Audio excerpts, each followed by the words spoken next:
nanti jadi kelompok 3. Selanjutnya ada pertanyaan. Harap sabar.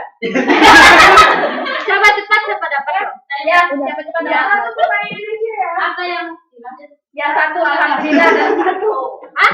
Satu. Oh, oke. Ya, siapa yang menjawab? Ya.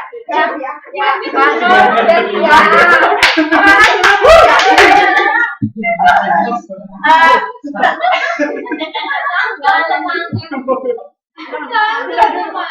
Pembalasan ini ya? Ya, tidak baik. Status quo yaitu aturan yang sudah ditetapkan tidak bisa diganti gugat. Iya. itu bukan singkatan, Mbak. Jelas, Mbak. Terima kasih. Contohnya, misalnya gini aja ya. Pancasila ada 5 tidak bisa diganti. Oh, dalam manajemen.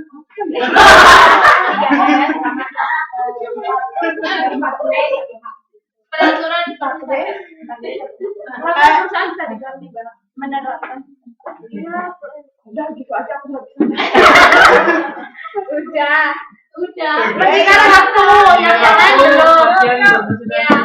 Ya sekian dari kami. Udah ya. Mana Mbak? Sekian dari kami. Terima kasih. Assalamualaikum warahmatullahi wabarakatuh. Dia jalanin Mbak. Pakai jalan. Oh iya. Tapi ntar next ya Mbak. Ini buat apa tuh ya? Ini bisa bantuin sini ya.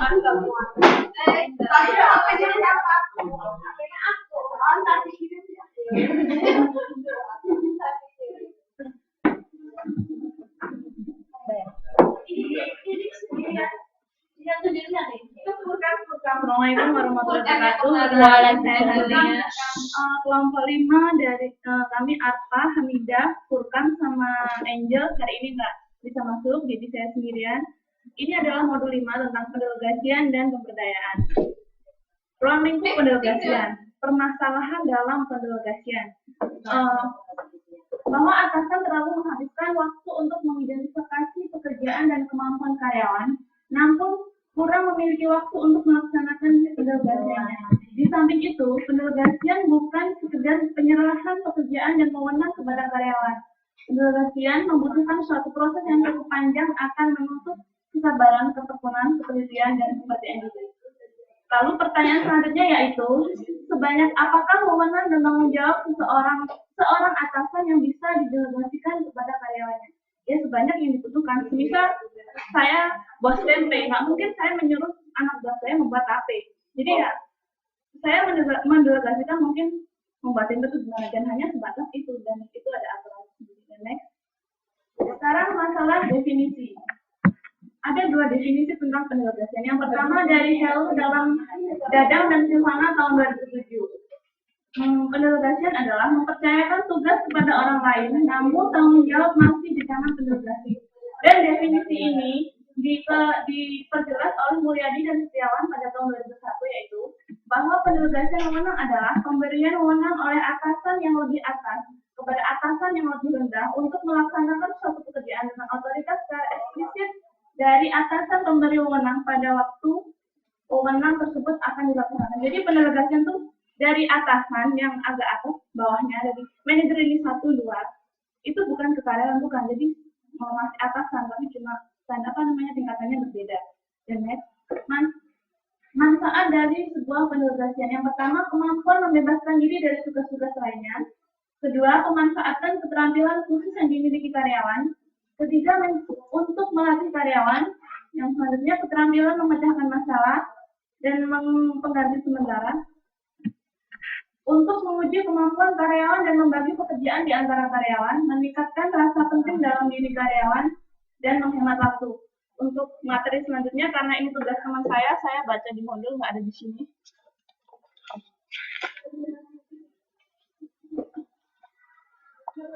Nggak apa-apa, nggak usah. Kata Mbak Ria nggak usah, jadi ini bonus buat saya. Pertanyaan juga nggak usah, terima kasih.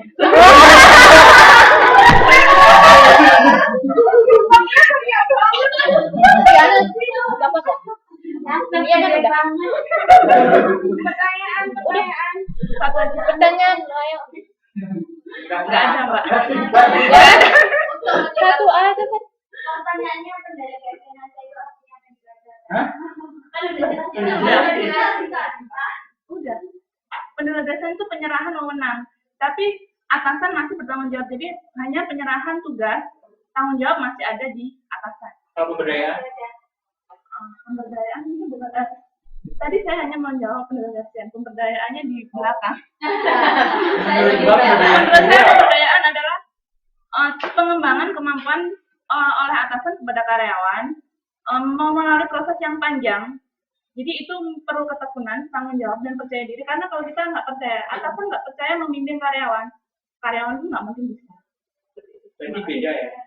Mas, beda, cuma saling berhubungan. Terima kasih.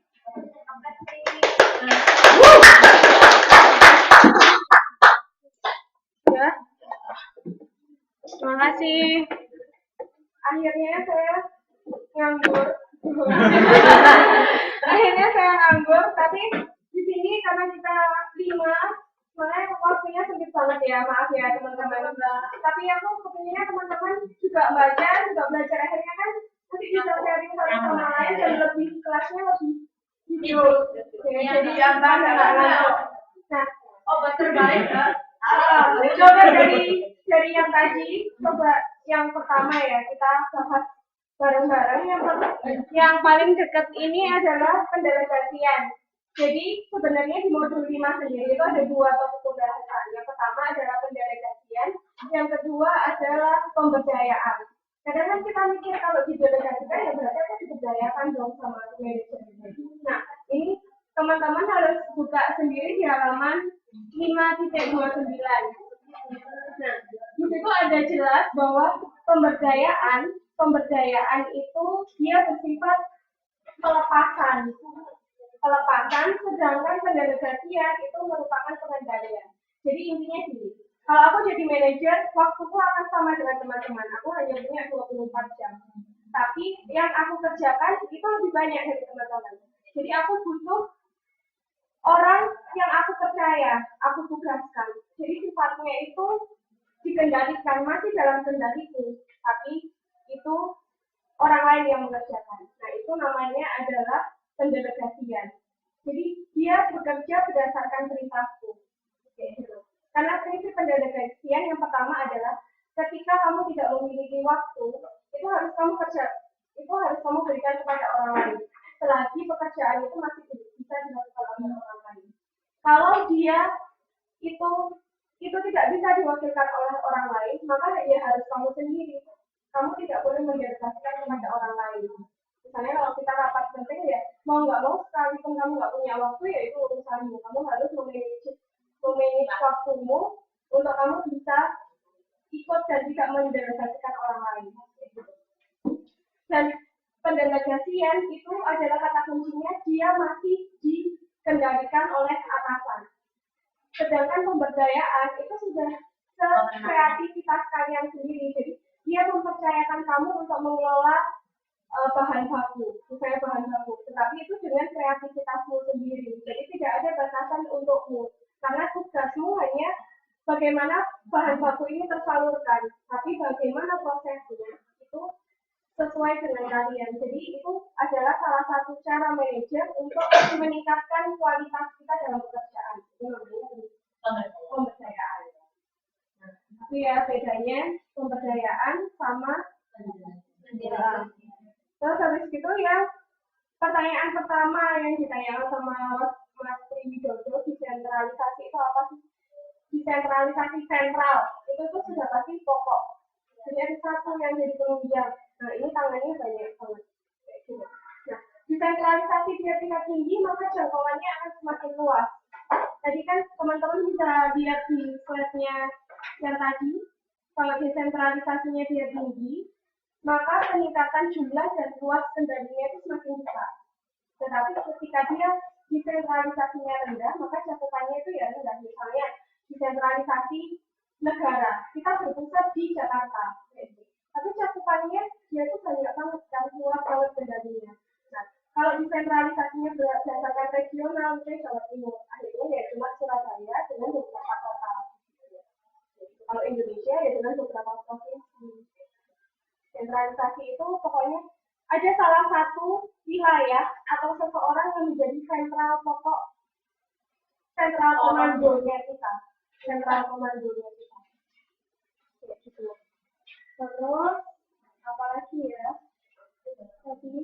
Ya kualitatif sama kuantitatif. Kualitatif sama kuantitatif. Nah, kuantitatif itu lebih ke jumlah. Jadi kita itu harus berdasarkan data. Banyaknya tahunnya kita ya jumlah produksi tahun ini ya segini. Terus habis itu jumlah biayanya tahun ini ya segini. Jadi dia itu berbicara soal jumlah. Sedangkan kuantitatif itu berbicara soal kualitas. Jadi itu perbedaannya kuantitatif sama kualitatif. Nah itu masih ada di pengawasan. Kalau di pengawasan kan kadang kita lihat ya, oh ya targetnya sekarang terpenuhi. Tapi ada juga yang pengawasan yang bersifat mutu. Misalnya teman-teman kan ada kadang kalau beli apa itu kan ISO 9000 berapa kayak gitu. Nah itu adalah standar mutu dari perusahaan. Standarnya di mana? Itu ada kooperasinya sendiri, sertifikat standarisasi Semakin perusahaan. tinggi dari beberapa. Nah itu tuh kayak Microsoft 768 gitu. Jadi itu Tapi bukan hanya produk tapi juga kadang-kadang sekolah itu juga menerapkan. Iya, nah, jadi karena itu tuh pokoknya dalam bisnis, karena bisnis kita jualnya produk sama jasa, maka ISO itu juga bersifat produk sama jasa. Mulai dari kita memasukkan karyawan hingga output keluar. Jadi kayak standar pengelolaan perusahaan. Nah, teman-teman tadi kan belajar juga good governance sama good cooperation governance. Nah, teman-teman biasanya itu kita ingatnya government gitu. Government itu kan pemerintah ya. Soalnya bahasa Inggrisnya kan mirip banget. Nah, pemerintah yang bagus sama kooperasi pemerintah yang bagus. Nah, sebenarnya governance itu tuh bukan pemerintah, tapi dia itu tata kelola, aturan. Jadi ISO itu tadi termasuk di salah satu cooperate of governance itu sendiri. Jadi tata kelola yang baik. Jadi ketika perusahaan itu sudah memiliki tata kelola yang baik, dia bisa memanfaatkan ISO. Dia juga bisa memanfaatkan SOP. Dia memiliki SOP kayak gitu kan biasanya ada kan standar operasional. Tapi di modul disebutkan tata kelola pemerintah yang baik.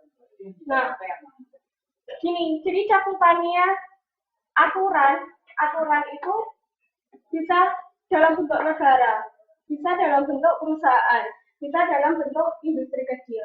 Nah, ketika kita ngomong soal negara, sudah pasti tata aturannya kita dalam bentuk undang-undang kayak gitu. Jadi negara itu juga memiliki good governance. Terus habis itu perusahaan itu juga harus memiliki good governance. Jadi lingkupnya itu dibedakan berdasarkan topik pembicaraannya kita. Kalau kita ngomong negara juga nggak apa-apa, tapi jangan sampai diartikan bahwa good governance itu adalah pemerintahan yang bagus.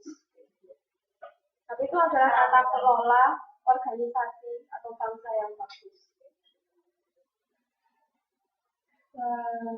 Apalagi yang masih bingung tadi. Jadi di modul nanti. Makanya. Jadi kan di modul kan itu adalah pemerintah atau konsep pemerintahan yang transparan. Nah, suatu konsep kan ini lingkupnya itu kan perusahaan. Tapi tata kelola itu sudah pasti yang pertama adalah yang ditekankan adalah kejujuran. Ya kan, kejujuran, transparansi. Terus habis itu pengelolaan yang bagus. Nah, itu tuh tidak hanya dalam dunia bisnis aja, dalam dunia pemerintahan pun ada. Dan apa letak antara bisnis dengan pemerintahan itu dia saling imbal balik gitu loh. Jadi kalau kamu ngomong soal good governance di negara, yaitu berarti aturan negara. Tapi kalau kamu ngomong organisasi, good governance-nya apa ya berarti aturan organisasi. Tinggal lingkupnya kita aja. Terima. Iya.